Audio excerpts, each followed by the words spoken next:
Hey friends, my name is Yarrow, though you might still know me as Sarah, and you're listening to the Daydream Rose podcast. I'm really excited to have you, and I'm a tiny bit late, unfortunately, to wish you a really beautiful new moon. But I'm hoping that you're well and that the eclipse season is really showering you with beautiful insights and that you're feeling supported and well rested right now. I have a really beautiful conversation to share with you today. I talked to my friend Sophie Macklin, who is just truly magical, especially when it comes to money and abundance, and being critical of all the weird and shameful dynamics that we're working with. So we talked about lots of different things, but mainly we talked about unshaming money, what it means to run an online business and relate to money, how we can support each other, what can mean to have social capital. So yeah, it's been really juicy, and I think it's a beautiful conversation to listen to, whether or not you're running a business yourself. A really quick plug before we go on to the show about my Patreon. We've reached my first goal of having 20 Patreons, which I'm really grateful for. And that means that I'm going to start running monthly free webinars about magic and self-care and herbalism and the tarot. So do join us if you like. I'm going to put the link in the show notes, but it's patreon.com/SarahMagdalenaLove. Pledges start at $3 and you're going to receive a really beautiful ritual kit each month, as well as access to those webinars and really sweet love notes from me. Okay, have a really beautiful day and let me know what you think about this episode. Bye.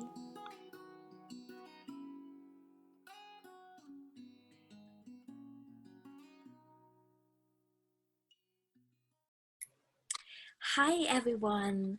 I am super excited to have Sophie Macklin on the show today. So Sophie is super special in many ways, and we'll go into that. But she is a feminist, anti-capitalist money coach. I've worked with her personally. I really love her insights.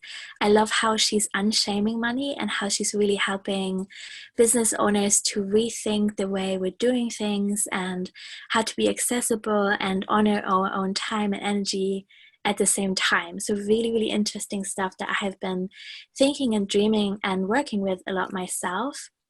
We initially met in a Facebook group and got to know each other that way. And then we've been following each other on Instagram.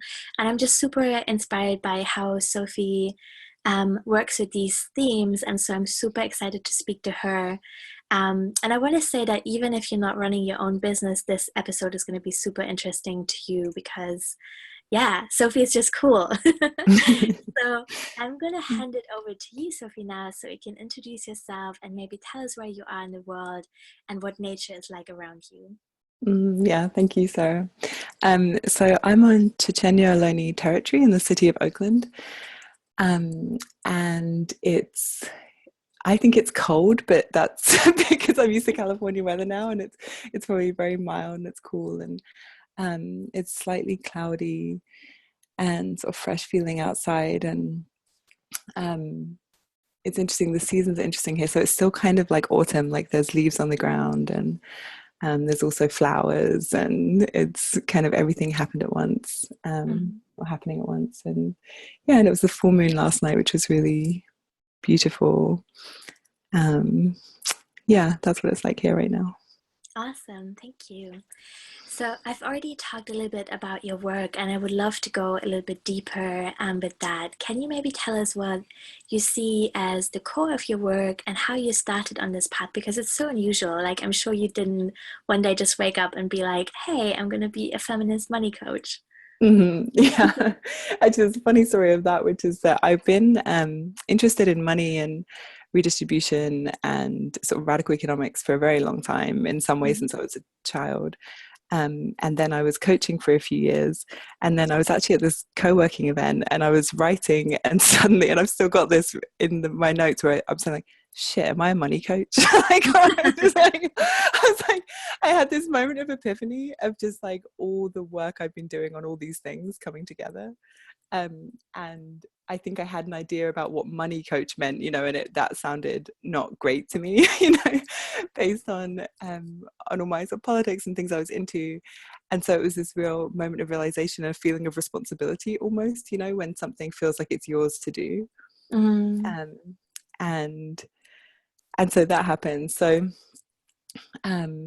yeah, but there had been like a lot of background in just ever since I was a child being kind of confused by how stuff is distributed currently, you know, and just like why things are so drastically unfair, and the concept of private property and why people were very sure they owned certain things and not, and that they weren't for others. And so I've kind of explored that and been in a lot of radical communities who are doing interesting different things with money and stuff.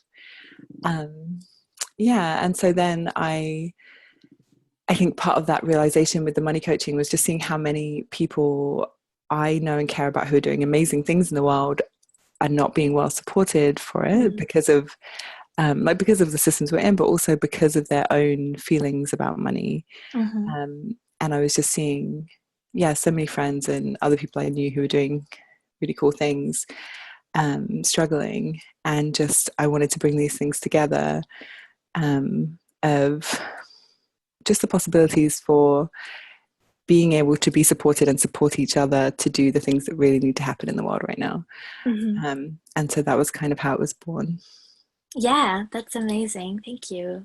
Yeah. So my next question is, can you tell us a little bit more about your backstory and how you came to be fascinated by money? So you kind of touched on this a little bit, but maybe you can share with us kind of what was your first experience of making your own money, and like what did that feel like? What were your thoughts when you were younger about like you said, it being very unfairly distributed and that being really super confusing?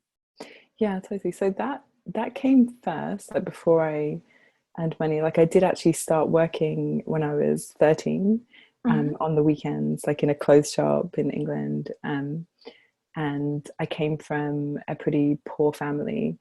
And so when I started making money, that was kind of exciting to be able to buy things I wanted and stuff, and to contribute. But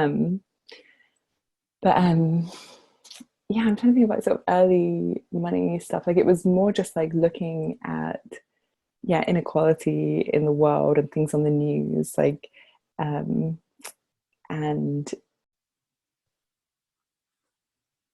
just like not understanding why there could be so much disparity, and then that kind of like seeding those questions, and then noticing the difference like in my own family, and in people generally really don't have very much money but share it very easily. And so I came from a background of generosity and kind of taking care of each other, and then made friends or had like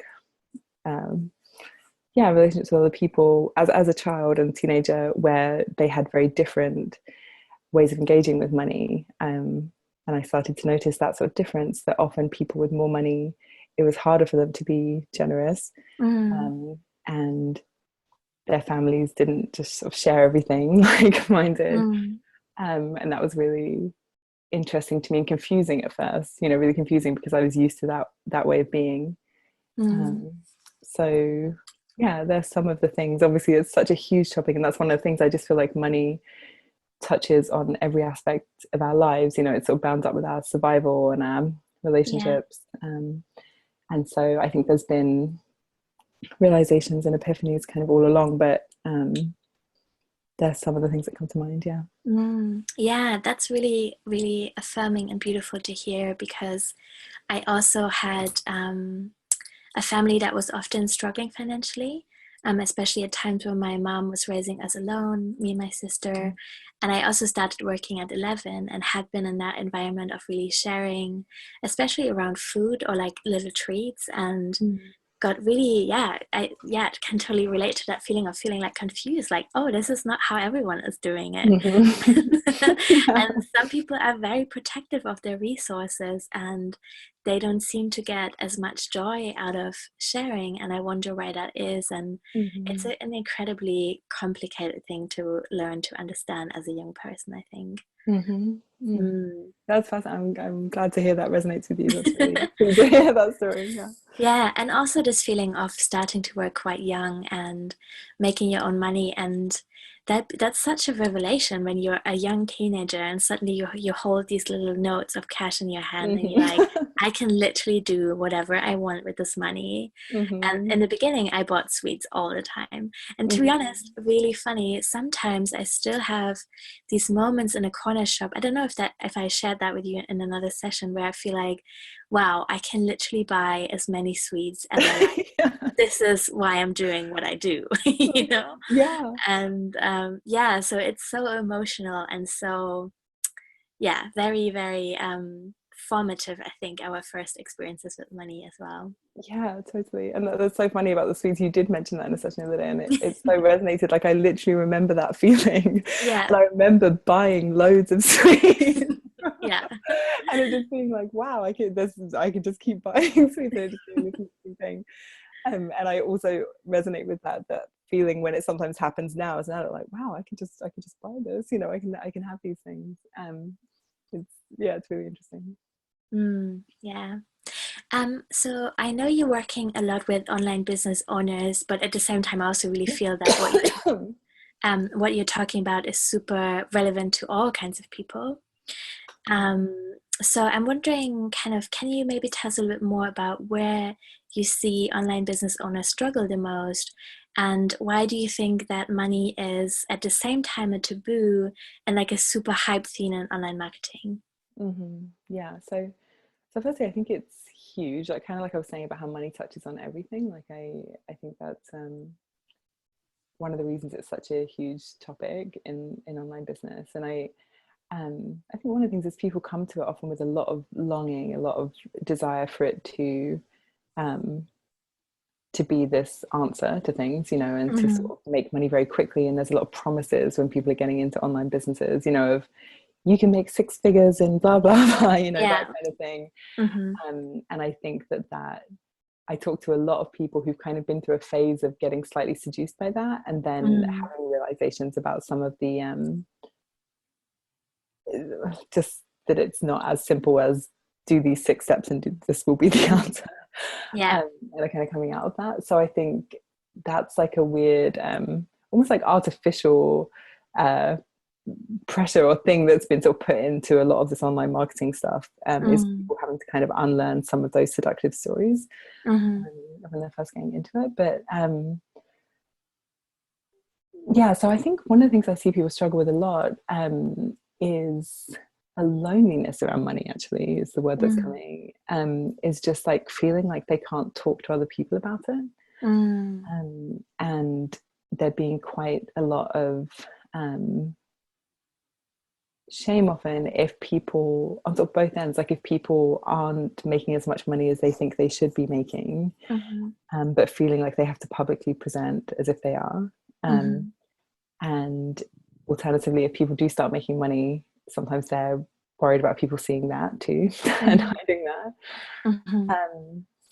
And I think it's because there's so much tied to money in our culture around worthiness and money, and also this idea of meritocracy, that people who deserve money have money, and if you don't, it's somehow a personal failing or personal fault. And I think these are some of the ingredients that lead to it being like highly charged and then a kind of hidden or taboo thing. I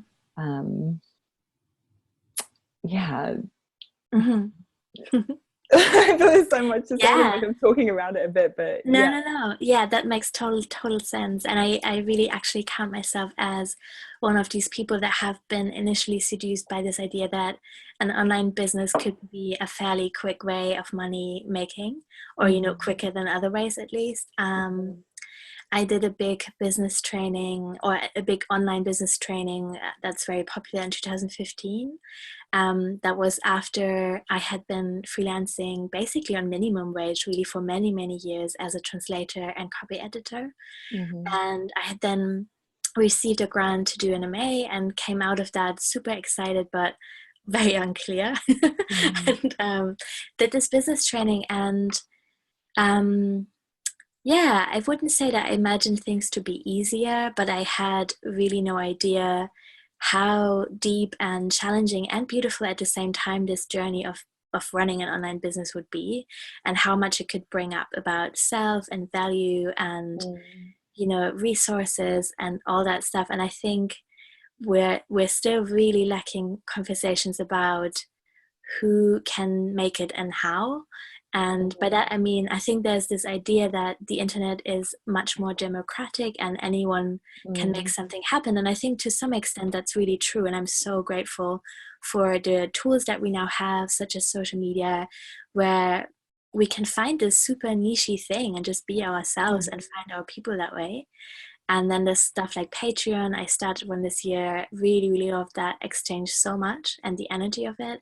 But I think we're not acknowledging enough that it takes social or financial capital or both to build a platform quite quickly and find an audience. And for me, it's also true that it has taken more than a decade of unpaid labor, really. I started blogging when I was a teenager, and that's a luxury that I had the time to do that.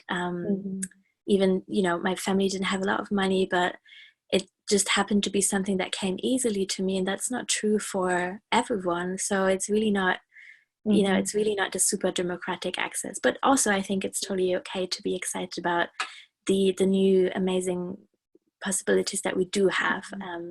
It's just not as simple as many Facebook ads about, making six figures in 3 months making it sound, I think. Yeah, totally. And I'm glad you brought that up. Like, I think that's a really important thing just about that social and financial capital, making it easier, not just, not that it's impossible to do it without it, but that it's very, very hard to do it without it. And that most people who have online businesses, especially if they move quite quickly, have significant social or financial capital already, and the kind of social capital, like with people with some amount of money and privilege, and that's something that like and actually you were part of this project. I did a project in the summer of 100 conversations about money. Yes. And it was really a wonderful thing, and I spoke to a lot of people in quick succession, and one of my big takeaways from that, and most people that I spoke to were online business owners of some sort, was just the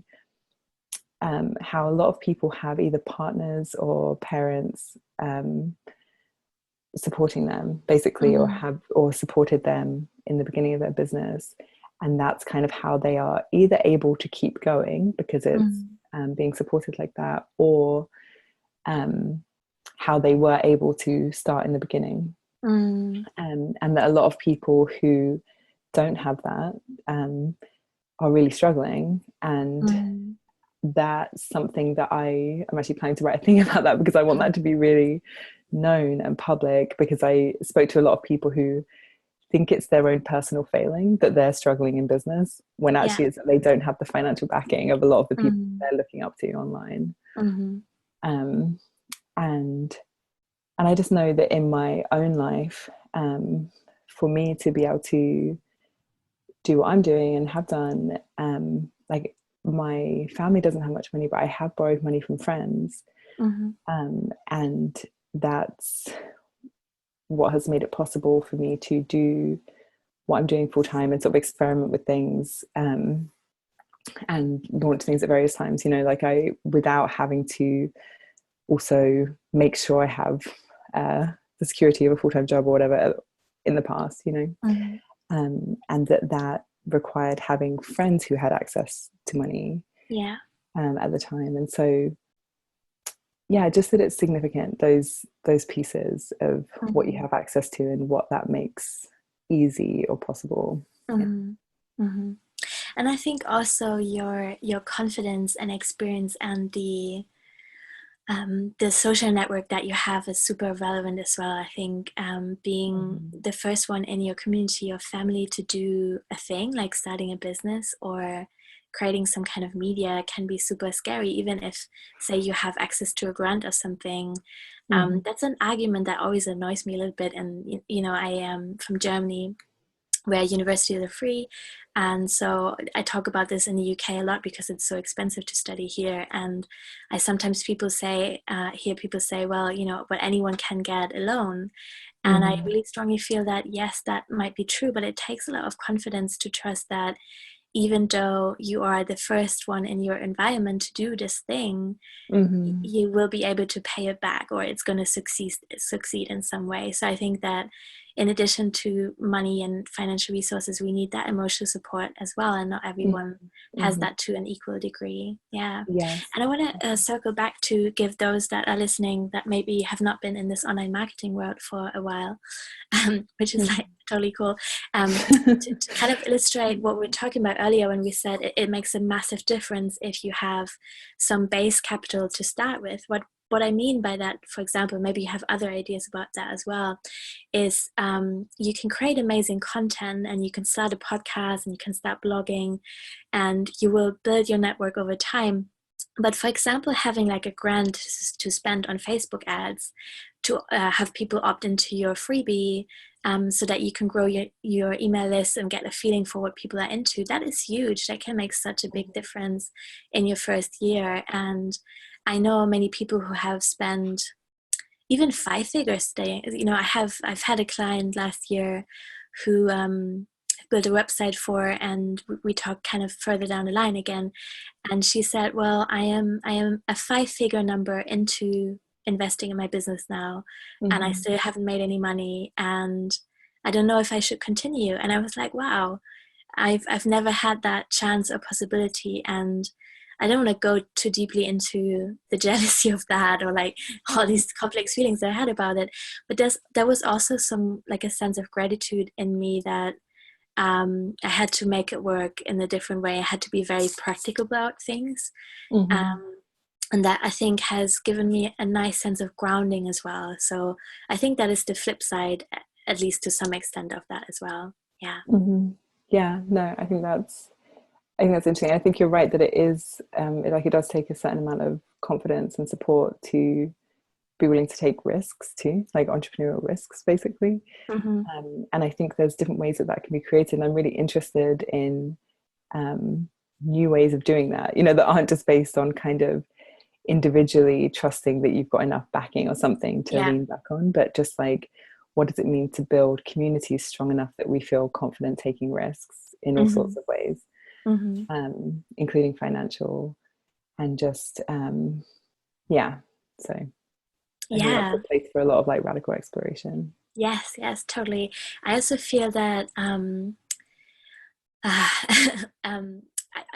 kind of talking again about the comparison between Germany and the UK, and just want to say again, there's lots of stuff in Germany that goes horribly wrong. I don't want to glorify that in any way, but something I do often say is that I feel with the property market in Germany, for example, being a lot more stable, so people in Germany are not as likely to own their own houses, and houses in Germany also don't go up and down in value as much as they do in the UK, for example, or other markets.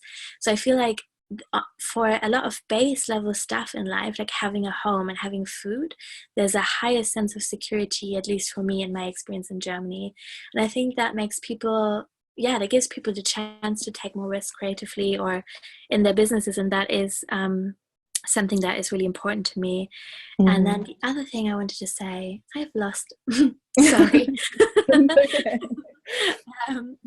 But yeah, risk taking is it's a tricky one, isn't it? Yes, it is. And it's interesting actually you saying about the more security in Germany, because I noticed it comparing England to America. I live in the United States now, and something I've thought about a lot is growing up, my mum was on welfare for most of my childhood, and we lived in a council house, and so in some ways we were very poor, and kind of at the sort of bottom of the British economics, but being at the bottom of the British economy, we still had healthcare, and we still had a house, and we had enough food, and things like that. And just thinking about the difference of that in America, where those things just like where welfare is really pretty different, and how the sort of scarcity panic of really not having that social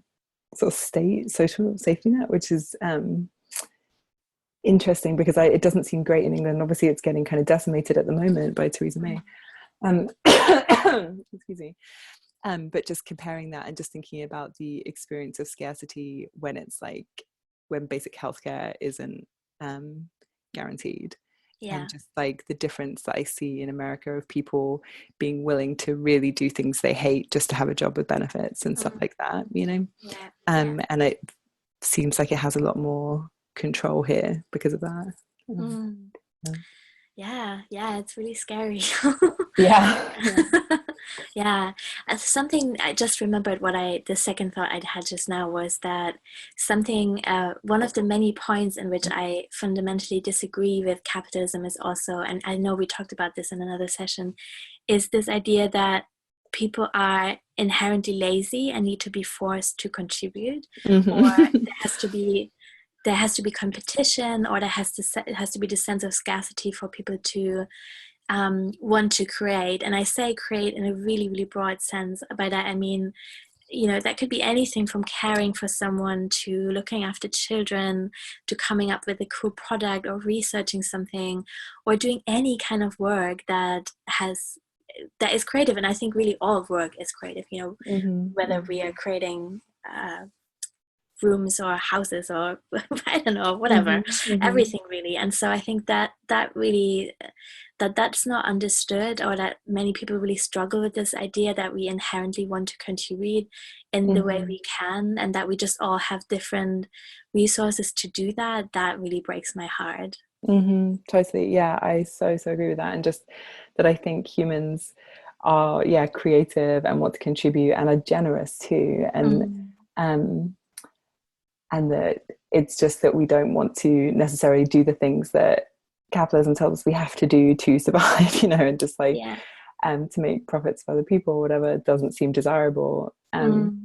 But yes, like I believe we want to be like in communion with life, which is participation to whatever degree that is. And that really makes me think about that generosity piece, that I think humans naturally want to contribute to each other's well-being, and be generous with each other. And then being raised in a system of scarcity, like real and artificial scarcity, it becomes almost irresponsible to be as generous as your heart kind of wants to be, and like as a strong message in our culture not to do that. And I think that's really confusing and heartbreaking for people, but it's so normal that we don't even recognize it as like a heartbreaking thing. We just kind of notice we feel tense about money or scared, or we're not giving when we think we should or something. But I think it's really big. And it affects our relationships so much as well. I feel that I've been on both ends of finding it really hard to receive a resource from someone who was very easily able to give it to me, but it still carried some shame for me to receive that. And I've had the other experience of really like wanting to share something nice I had, and understanding that's hard to receive for other people as well. And it creates a big disconnect, I think, in so many ways, and that's making us sick. And I mean, I could go on and on about like how many levels this affects us. But I would love to. Oh, sorry. Do you want to add something to that? Well, I was just thinking about that thing about it being like hard to receive, or how often. And I talk to people a lot about this, just about how money affects our intimate relationships. There's so many conflicts in couples and stuff to do with money. And then just what it's like to give and receive. And I think that is because we're really taught this thing about private property, that if somebody owns something, it's theirs basically. And which sounds really simple, and people just don't accept that as true. But just like, and then combined with the idea of meritocracy and people sort of deserving what they have, that if somebody is then giving us something that's quote unquote like unearned or not worked for, it disrupts that idea. And it's fundamentally kind of slightly sort of jarring to us from our sort of cultural programming of that. And so I think that's one of the reasons it's so hard. And if we start to kind of decouple like money and worthiness and meritocracy and stuff, then we can start to just let things go where they will best be used and serve, and take some of the charge out of that. Totally. That was beautiful. We touched a little bit about on the idea of like alternative models of exchange, and I wondered if you can tell us a little bit more about what you're currently excited about, or what you're experimenting with. Yeah, so the things that get me really excited, obviously there are all sorts of interesting projects happening with sort of alternative money stuff, but the things that I get really excited about are sort of intimacy based models of exchange. And I know we talked a little bit about this before, Mm-hmm. but just I love kind of slowing it down to the level of noticing what it feels like to give something and to receive something, Mm-hmm. and to actually start to unlearn capitalism like through the body, Mm-hmm. and start to come into a relationship like with ourselves and with each other and with the earth and money and resources, and see what it's like to do things. And I think it's at that level that we can start to notice where these little snags are of like shame or holding, and start to undo that. And like I very much believe in like huge collective action and social change and stuff, but just at the moment where my particular curiosities and interests are just like really noticing what money is to us and what it's like to move it around. And so doing things where you're sort of exchanging value in different ways in a relationship, or including work relationships or whatever, and having vulnerability be a part of that. So having needs be really clearly on the table, and really taking into account of, okay, if we don't have kind of a I'm going to back up and say, like, I think often in sales relationships, for example, there can be sort of some objectification going on, where people see somebody as a potential client or potential sale or something, rather than as a full human, or alternatively on the other end, it's seeing someone as a service provider, like as a thing. And I think if we start kind of breaking that down and be like, okay, these are two people who are trying to offer things to each other and enrich each other's lives, like what do we actually want to share with each other, and what do we need from each other, and letting money be a part of that, because we do need money in this culture right now. And so not having shame around that being something we ask for from people, including in exchange for labor. And so those things where people are having those kind of complex conversations about needs and making that visible, both to just in their relationships and also publicly, is what I'm really excited about right now. I'm really excited about that too. Awesome. Yeah. I'm also really excited about sliding scales. That's something I started offering this year, and I made really beautiful experiences with that. And it's just, obviously I can't say much about how people have placed themselves within that offering and if that's fair or not, but I can say that it just feels really good. And that's, that is more than I can say about employment that I've had or about other pricing models that I've offered. I feel that, it's been really great to give people the chance to acknowledge the resources that they have and access stuff at a lower rate if that's what they needed. And so I'm interested in working with that some more and thinking about exchange and trades as well. Yeah. I love that. And I love that you sort of noticing that it just feels better to you, right? Like it sounds like having that, and I'm hearing in that too, like a sort of prioritization of relationship and of people, that there's not so much scarcity panic on your end. You're kind of like slightly open-handedly offering something. And also that, it's giving people that option to have choice and agency within the decision of like how to engage. Beautiful. I would also love to know, this might be a bit of an abstract question, but maybe something comes to mind, is what do you wish everyone would know about money?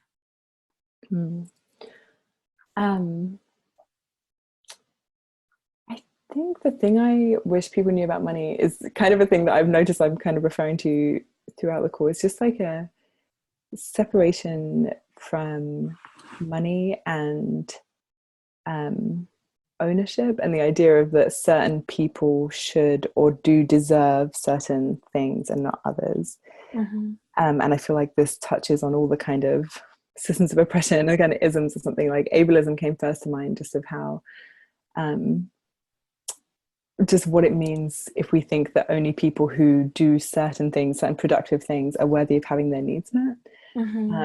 And then just how patriarchy and white supremacy and stuff like it really affect our ideas of who's worthy of what.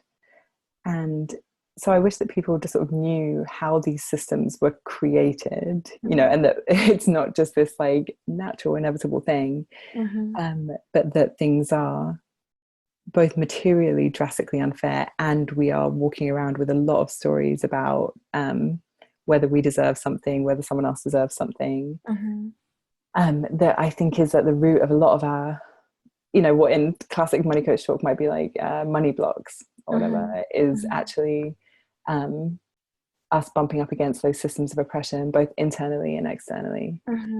So I guess the main thing I wish people knew is just like, you have those money blocks for a reason. Like they are, you've been raised in a system that creates them, and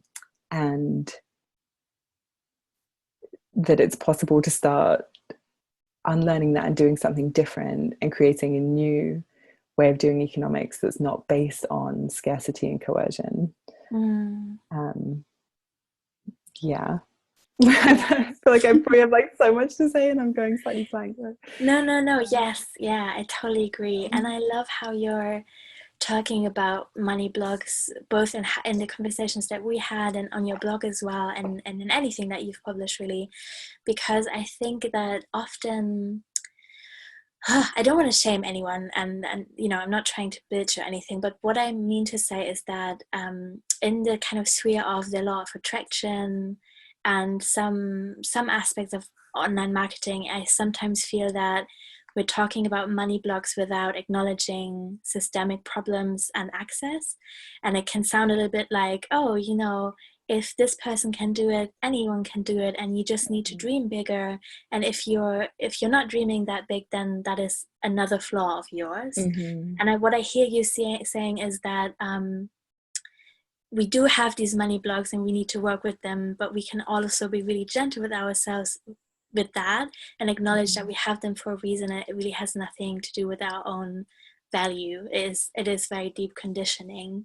And I think that has so much more beautiful potential, because that means we can really encourage people to dream bigger for themselves. That's something that's come up for me, and I mentioned this again to you as well before. It has become up so much last year that I felt like I really wanted to create space for people to dream bigger, who haven't had a lot of access to resources before, and who are currently feeling like, if I can just keep my job right now, then that's good, and I'm more lucky than other people, and that's also true, but at the same time, I know so many people that are doing such amazing work and who are so amazing, and also that they're amazing doesn't really matter, they could also be, they are amazing in the way all humans really are, and they deserve to have their needs met in the way all of us do, really.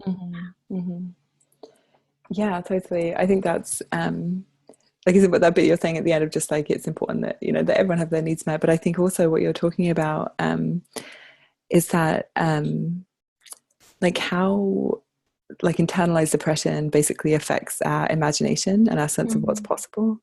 That there are obviously very real systemic barriers in place to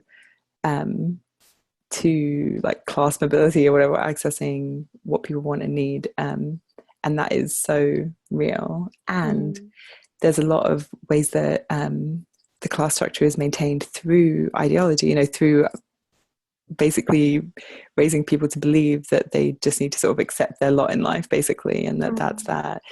And something I think is kind of really interesting about a lot of the like law of attraction stuff, or just like stuff where it gets into that kind of limitless thinking end of things, was appealing to me, or kind of there's certain things that are still appealing to me about it, but I like taking it to its like full conclusion, which is like liberation for everyone. It's like it really I think that if we actually start looking at what our true desires are and start following that, you know, it is like we want more things like individually and stuff, but I think we also do want a lot of things collectively. And I think if we start just entering the space of like imagining what's possible in the world and imagining what we really truly want for ourselves and for others, it becomes this really expansive, beautiful place to be making decisions from. And I think within that we can make decisions about like how we take care of ourselves, but also it goes beyond that. And so I see that as one of the big things of just like wanting to undo that story of just like having to accept how things are, you know. And I think that has such huge repercussions, like I'm saying, sort of individually and collectively. And so yeah, I just really want people to to know that things are real, and then also to touch into agency and beauty and possibility, because those things are deliberately sort of taken from us, you know. Yeah, absolutely. Yes. That was a beautiful note to kind of almost end with. And I would love you to share as a last question what you're offering and where people can find you. Yeah, so I'm creating some new offerings right now, and there's going to be a course that will be coming out in sort of March or April that I'm really excited about. And I offer sort of different things throughout the year. And so you can find that at feministabundance.com, or on Instagram, which is at Sophie Macklin, Sophie A. Macklin. And Facebook, I share quite a lot of writing on Facebook, but if you go to my website, you can also sign up to my mailing list, and then you'll be kept updated for the programs that are coming out around sort of radical conceptions of abundance and really creating space for what you need so that you can really do the things you want to do in life. Like I just really there's going to be a lot of exciting things this year just about actually creating that kind of space, like I was talking about, for risking and experimenting and doing the things that we really want to do in the world. And having yes Yes, and your writing is really beautiful, so I would highly recommend people check that out. Thank you. Sophie, thank you so much for your time and for sharing your ideas and for being such an inspiration. It's been a real joy to talk to you, and I can't wait to share this episode. Thank you. Thank you, Sarah. Thank you. Bye.